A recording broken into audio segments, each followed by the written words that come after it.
Hello friend, नमस्ते, राधे राधे। कैसे हैं आप सब? आशा करते हैं अच्छे होंगे, मस्त होंगे। मैं अपेक्षा सिंह आपका स्वागत करती हूँ अपेक्षा एडिटरी में। आज हम पढ़ेंगे मॉडल पेपर 9 जो कि हिंदी से रिलेटेड है। हिंदी के क्वेश्चन हैं और प्रीवियस ईयर क्वेश्चन हैं। तो आप चैनल पर न्यू हैं तो प्लीज़ लाइक शेयर सब्सक्राइब जरूर करें। चलते हैं अपनी क्लास की ओर। पहला क्वेश्चन कह रहा है, नाथों की संख्या कितनी मानी गई है? 46, 11, 84 या 9? तो इसका राइट आंसर क्या हो जाएगा? 9 मानी गई है। ठीक, आगे बढ़ते हैं। नेक्स्ट प्रश्न हमारा क्या कह रहा है कि निम्नलिखित तत्सम तद्भव शब्द के युग में से त्रुटिपूर्वक क्या है? गोयम या गोबर या क्षीर या खीर या पर्यटक या पटरी या सा पत्नी या सौ? तो 2 का राइट आंसर हो जाएगा सी। आगे बढ़ते हैं। नेक्स्ट प्रश्न हमारा क्या कह रहा है, व्याकरण के ज्ञाता के लिए एक शब्द है। व्याकरणी या व्याकर्ता या व्याकरण या व्याकरणज्ञ? तो इसका राइट आंसर सी हो जाएगा, व्याकरण।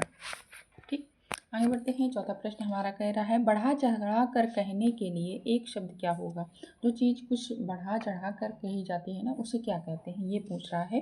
तो अतिवादी या अतिशय या अत्यंत या अतिशयोक्ति? तो इसका राइट आंसर हो जाएगा अतिशयोक्ति। किसी चीज़ को बढ़ा चढ़ा कर कहने के लिए उसमें अतिशयोक्ति लगती है। ठीक, आगे बढ़ते हैं। प्रश्न हमारा 5वां कह रहा है, अपना उद्देश्य पूर्ण होने पर संतुष्ट ऐसे व्यक्ति के लिए एक शब्द क्या होगा? इसके लिए राइट आंसर हो जाएगा कृतार्थ। आगे बढ़ते हैं। 6वां प्रश्न हमारा क्या कह रहा है, जो पहले था अब नहीं है, ये क्या एक शब्द है? पूर्वजक या अत्यज या भूतपूर्वक या अनागरत? तो 6वां का राइट आंसर ए हो जाएगा, पूर्वजक।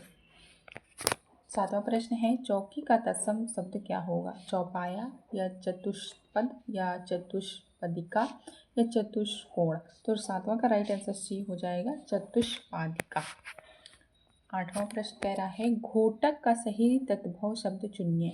गधा, घोड़ा या घड़ा या इनमें से कोई नहीं? तो 8वां का राइट आंसर हो जाएगा, घोड़ा।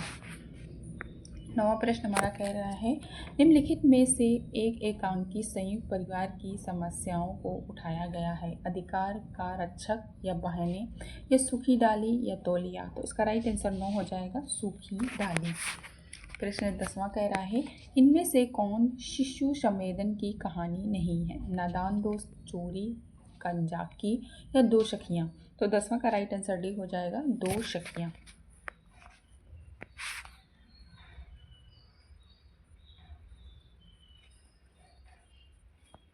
प्रश्न 11वां है, सूची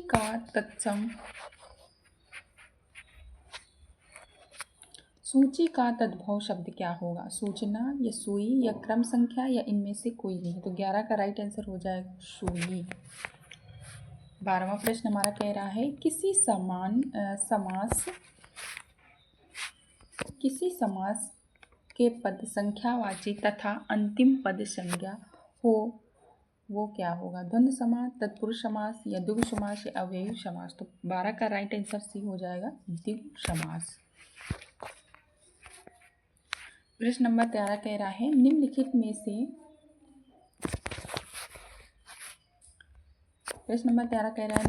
में से कौन तद्भव समास का उदाहरण नहीं है? राजकुमार, यज्ञवेदी या आजन्मा या ग्रामवासी? तो 13 का राइट आंसर सी हो जाएगा, आजन्मा।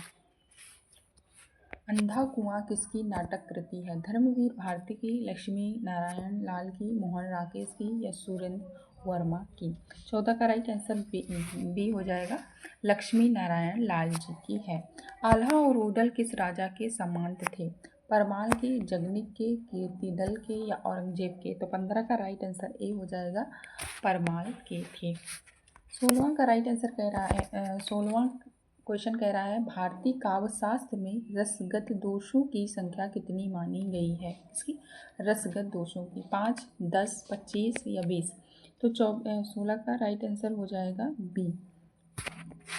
17वां प्रश्न कह रहा है, भारतीय काव्यशास्त्र का नवनिर्माण शीर्षक निबंध के लेखक कौन है? नंदुलारे वाजपेयी, रामविलास शर्मा, हजारी प्रसाद द्विवेदी या रामचंद्र शुक्ल? 17 का राइट आंसर हो जाएगा आपका ई, नंदुलारे वाजपेयी जी। ठीक, 18 प्रश्न हमारा क्या कह रहा है, जिसमें कोई पद प्रधान नहीं होता तथा अन्य अर्थ प्रधान होता है वो होता है, मतलब वो क्या कहलाता है, कर्मधारय समास या अव्ययी समास या तत्पुरुष समास या बहुब्रीहि समास। तो 18 का राइट आंसर हो जाएगा डी, बहुब्रीहि समास। प्रश्न है, महल के भीतर भाग को किस शब्द से जानते हैं, गर्भगृह से या भीतरी तल से या अंतपुरा से या रानी वास से। तो महल के भीतर का जो प्लेस होता है, जो जगह होती है, उसको किससे जानते हैं, अंतपुरा से। ठीक। 20वां प्रश्न हमारा क्या कह रहा है, जो हमेशा रहने वाला है उसको कहते हैं, शाश्वत कहते हैं, अनावृत कहते हैं, अप्रतिहर कहते हैं, आजीवक कहते हैं। तो 20 का राइट आंसर हो जाएगा ए, शाश्वत कहते हैं। प्रश्न 21वां है, जो कठिनाई से समझने योग्य है के लिए एक शब्द क्या होगा, आगम या कृष्ट या दुर्बोध या दुर्गम। तो इसका राइट आंसर 21 का हो जाएगा सी, दुर्बोध। ठीक। रात्रि विकल्पों में से सही पर्यायवाची शब्द चुनिए। रात्रि का पर्यायवाची शब्द क्या होगा ये बताना है। 22 का राइट आंसर यामिनी हो जाएगा। प्रश्न 23वां कह रहा है, कस्य समास में दोनों पद प्रधान होते हैं, बहुब्रीहि समास या तत्पुरुष समास या कर्मधारय समास। तो द्वंद्व समास या द्विगु समास। 23 का राइट आंसर हो जाएगा सी, द्वंद्व समास। प्रश्न 24 है, कर्मधारय समास का उदाहरण है, गंगचुंबी, पाठशाला, श्वेत पत्र या नीलकंठ। तो 24 का राइट आंसर सी हो जाएगा, श्वेत पत्र। आज के लिए इतना ही, मिलते हैं नेक्स्ट क्लास में, तब तक के लिए बाय बाय, टेक केयर, अपना और अपनों का ख्याल रखें। चैनल पे न्यू है तो प्लीज़ लाइक शेयर सब्सक्राइब करना बिल्कुल ना भूलें। Bye bye.